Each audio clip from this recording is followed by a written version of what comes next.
La nouvelle évangélisation. Bonjour, je suis le Père Mario Saint-Pierre.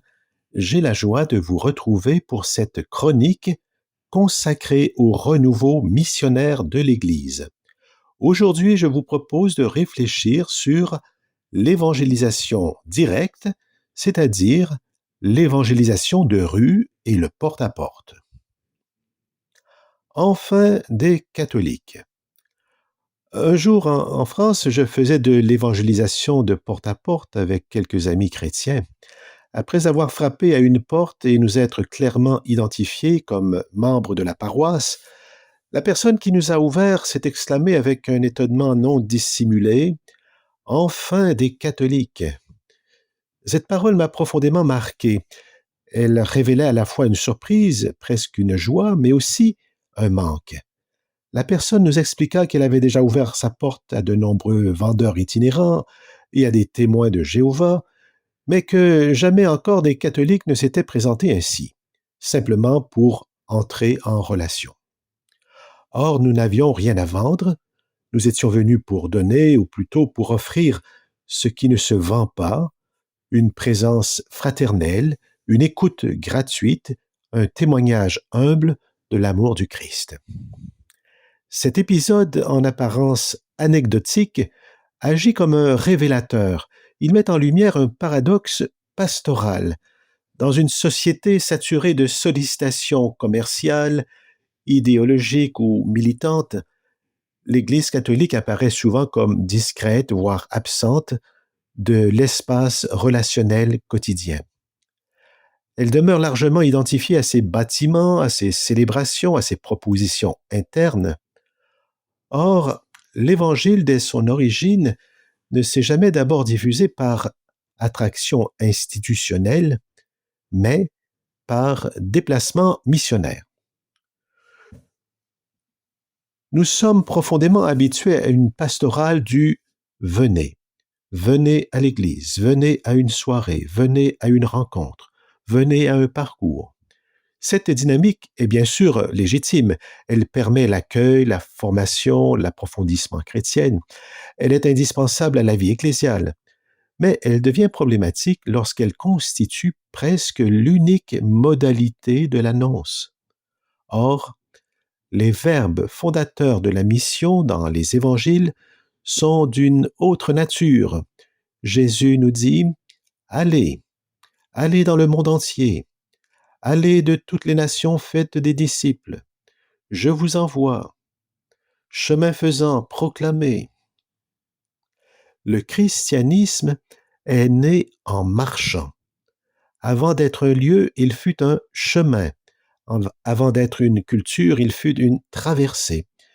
Du point de vue théologique, cela renvoie directement à l'incarnation. Dieu ne s'est pas contenté d'appeler l'humanité à venir vers lui. Il est sorti de lui-même. Il est venu habiter nos lieux, nos langues, nos fragilités, nos seuils. Redécouvrir la spiritualité de la marche. Lorsque l'Église nous invite aujourd'hui à la nouvelle évangélisation, il ne s'agit pas d'abord d'inventer des techniques plus performantes, mais de retrouver une posture spirituelle, celle du déplacement, de l'envoi, de la sortie. Marcher, bibliquement parlant, n'est jamais neutre. Abraham marche vers un pays qu'il ne connaît pas, Israël marche dans le désert, Jésus marche de village en village, les disciples d'Emmaüs marchent dans la déception avant de marcher dans la lumière. Marcher signifie quitter un espace maîtrisé pour entrer dans un espace relationnel. C'est accepter l'exposition, la vulnérabilité, l'imprévu. D'un point de vue humain, l'évangélisation directe, de rue ou de porte-à-porte, nous fait passer d'une logique de contrôle à une logique de rencontre.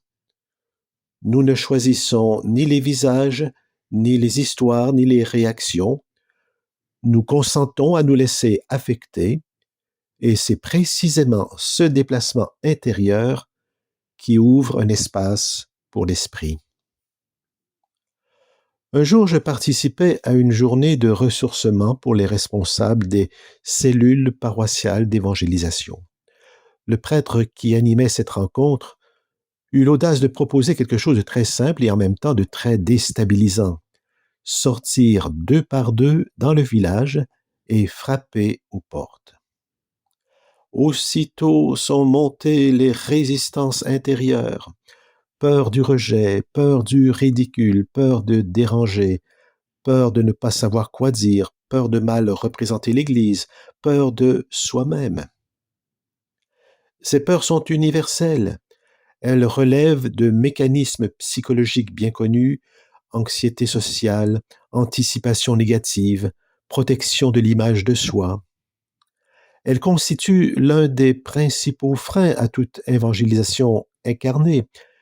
Et pourtant, chacun a osé, non pas héroïquement, mais humblement, non pas avec prétention, mais avec disponibilité, non pas pour convaincre, mais pour rencontrer. Les fruits les plus profonds de cette démarche ne se mesurent pas d'abord en nombre de conversations ou de résultats visibles. Ils se situent à un autre niveau. D'abord, une transformation intérieure. Sortir ainsi oblige à unifier sa foi. On ne parle plus de Dieu, on se tient devant autrui comme quelqu'un qui vit de Dieu. Il y a là un réalignement existentiel puissant. Ensuite, un abaissement salutaire. Le porte-à-porte nous déplace d'une position de maîtrise à une position d'hospitalité inversée. Nous dépendons de l'accueil de l'autre. Nous devenons mendiants de relations. Et cette position est profondément évangélique. Enfin, une joie singulière, non pas l'exaltation de la performance, mais la joie d'avoir obéi intérieurement à un appel, la joie d'avoir franchi un seuil, la joie d'avoir laissé l'esprit précéder nos pas. C'est pourquoi l'évangile proclamé ce jour-là prenait une densité nouvelle avec ces paroles prophétiques de Jésus dans l'évangile de Luc au chapitre 10, verset 20. Mais réjouissez-vous de ce que vos noms sont inscrits dans les cieux. Jésus ne fonde pas la joie missionnaire sur l'efficacité observable, mais sur la justesse de la relation.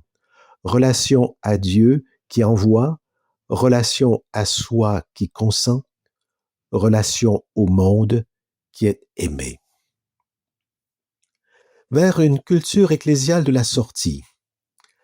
L'enjeu aujourd'hui n'est pas d'organiser occasionnellement des opérations d'évangélisation, mais de faire émerger une culture ecclésiale de la sortie, une culture où marcher vers l'autre redevient normal, où frapper à une porte n'est plus perçu comme une excentricité, mais comme un geste ecclésial ordinaire.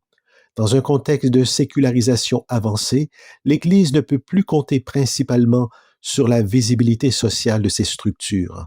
Elle est appelée à redevenir lisible par la qualité de ses présences, par des chrétiens capables d'habiter les seuils, seuil des maisons, seuil des histoires, seuil des questions, seuil des blessures. L'évangélisation directe n'est pas une méthode parmi d'autres, elle forme intérieurement des disciples capables d'écoute et de courage relationnel. Elle guérit progressivement l'Église de ses peurs, elle la recentre sur l'essentiel, le don gratuit de ce qui nous fait vivre. Chemin faisant, quelque chose se reconfigure. Chemin faisant, l'Église se rappelle qu'elle est envoyée. Chemin faisant, le disciple découvre qu'il est déjà précédé. Et chemin faisant, se vérifie cette promesse discrète et bouleversante. Nos noms sont inscrits dans les cieux. Non parce que nous avons réussi, mais parce que nous avons marché. Merci pour votre attention. Soyez bénis dans votre marche missionnaire.